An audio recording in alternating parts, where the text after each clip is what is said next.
My 10-year dating anniversary with my husband is coming up soon, and I want to make something special with these.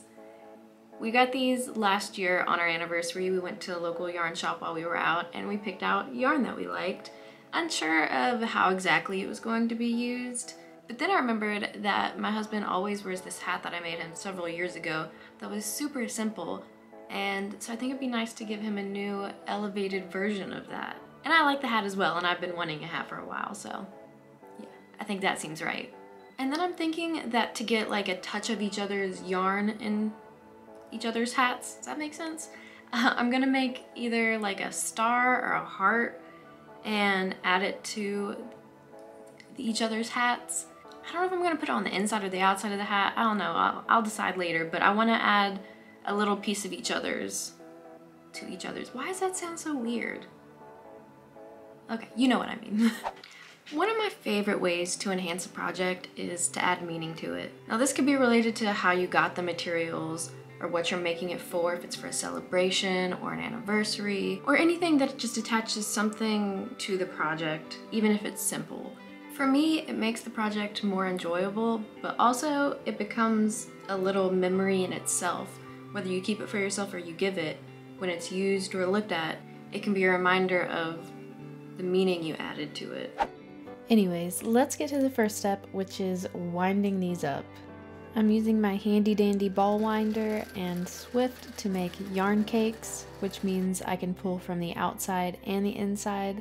That is going to be especially helpful for this project since it is fingering weight yarn and it would take me forever to make a hat just using it as a single strand. I'm going to double it up and pull from both ends to make the yarn a little bit bulkier. Time to move this party to my favorite spot, the couch. This is my preferred destination for all things crafting, and if it can be done here, it will be done here. With the doubled up yarn and a size H crochet hook, I'm gonna get started with the chains.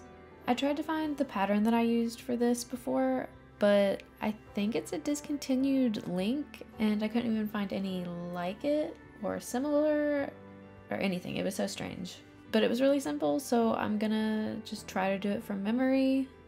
So basically, you make a chain as long as you want your hat to be. For this hat, I'm working in single crochet, so I'm going to go in the second chain from the hook and start the row and work all the way to the end. The length of the hat is really dependent on what you want and how wide you want your brim.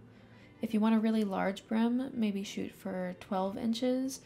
But I went with 9-ish inches because I didn't want to run out of yarn because I don't have a second skein for either of these, so this is all I've got. And the number of chains it takes to get to the length that you want is going to vary depending on the size of your yarn and the size of your hook. At the end of the row, chain one and turn, and then we're going to go back down the row, only working in the back loop of the stitch. This is how you create the ribbed effect. I'm going to continue doing this until I have 5 stitches left. To make the hat taper at the top, like this, I'm going to skip the last 5 stitches of every other row. Which means for this row right here, I'm just going to chain 1 and turn my work and work single crochets back down the row, going into the back loop again. And I'm going to meet you when I return back to those 5 stitches. Now that I am back to those stitches, I'm going to work single crochets right into them, still in the back loop only. This whole thing is worked in the back loop only if you didn't catch on to that yet. After finishing this row, this is what it will look like, a bit tapered at the end. And then that's pretty much the pattern. You just repeat every other row, you skip the last 5, and then on the next one, you work those 5, creating the tapered end. And then you work until you get your desired width, so it'll stretch all the way around your head. And this is a pretty stretchy pattern, so the width of the hat doesn't have to be the actual circumference of your head. Here you can see the difference in the width between the top and the bottom. At this point, I'm almost out of yarn, so this is the final width that I'm going with.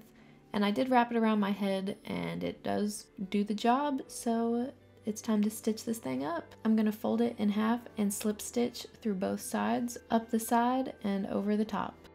I was really cutting it close with the yarn. I don't think I could have gotten another row in, so I'm glad I stopped when I did. Time to flip this thing right side out and give it a try on and make sure it's hatting like it's supposed to. And the answer is yes, it is hatting. For the next hat, I switched things up a little bit. Instead of using single crochets, I did double crochets. Half double crochet would be another option. It just depends on how dense you want your hat. If you want it really dense, then go with a single crochet. If you want it looser, go with a different stitch. But when you go denser, it's also going to use a lot of yarn faster, which I figured out with this first hat. So I switched up the stitch for the second one and also the hook size to a size I, and let's just pretend that's facing the right direction. If you haven't noticed, there's usually a cat somewhere nearby. Kiki has decided to come be my moral support for now. So basically, other than a different stitch and a different hook size, this hat is worked the same as the first one, so I'm not going to bore you with too much more of this footage. Okay, so now both hats are done, and I want to show you a close-up to show you how different the stitches look. The one on the left is the first hat with the single crochet, and the one on the right is the second hat with the double crochet. The one on the left you can see is much more dense than the one on the right, and you can see the one on the right has way less rows with taller stitches. The double crochet was measuring about 1/2 inch per row, and the single crochets were measuring about 1/4 inch per row. I ended up having a lot of the purplish yarn left. It did have 45 more yards to the skein, but also I think the stitch made a difference. I'm thinking that I'm going to make some fingerless mittens out of this. I've actually done a video very similar to this one where I made the same hat pattern. Just kidding, not the same hat pattern, but kind of similar. The video is still relevant though. But in that video I had leftover yarn, so I made fingerless mittens to match. And I think that's what I'm gonna try to do with this. I think there's maybe enough, like, you can't tell, but it's like hollowish on the inside, like it's a little squishy, it's not like firm, but I could weigh this to like get an idea of how much yardage I have left, but like, that's not super my style. I'll think on it. In case you're wondering, I did not weigh it. I decided to just wing it. So next I'm going to use these to add a little star. I don't know if I'm going to crochet it or just like embroider it. Never mind. I tried embroidering it and the colors were just too similar. So here are the stars, but they kind of look more like flowers. So I also made a couple hearts to see which ones I liked more.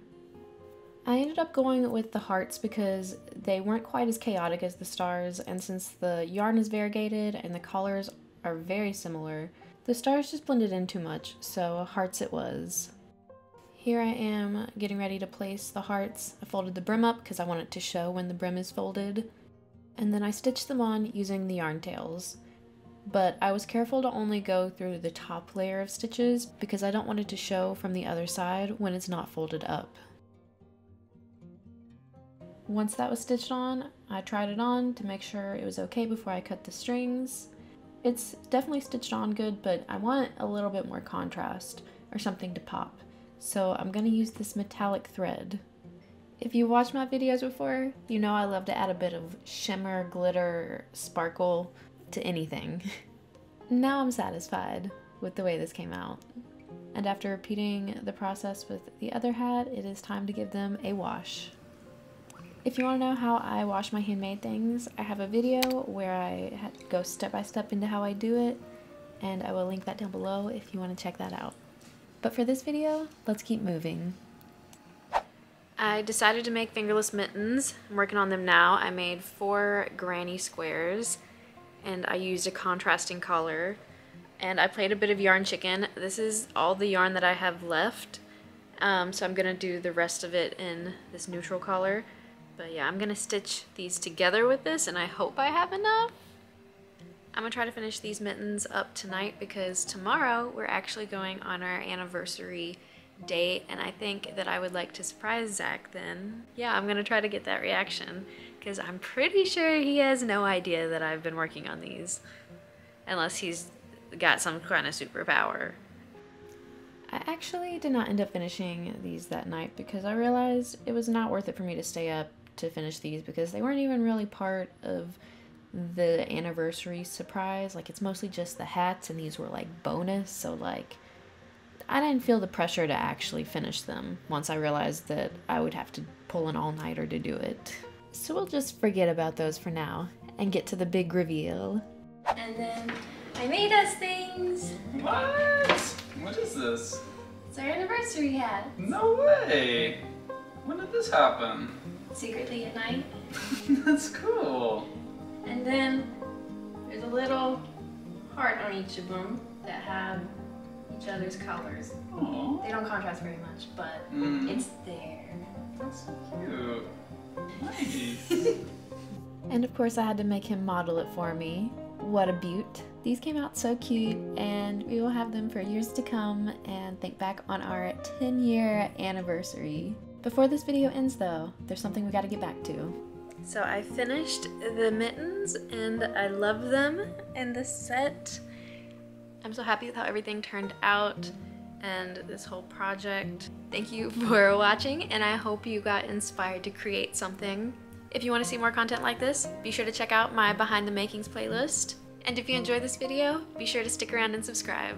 I hope to see you again soon in the next video. Bye!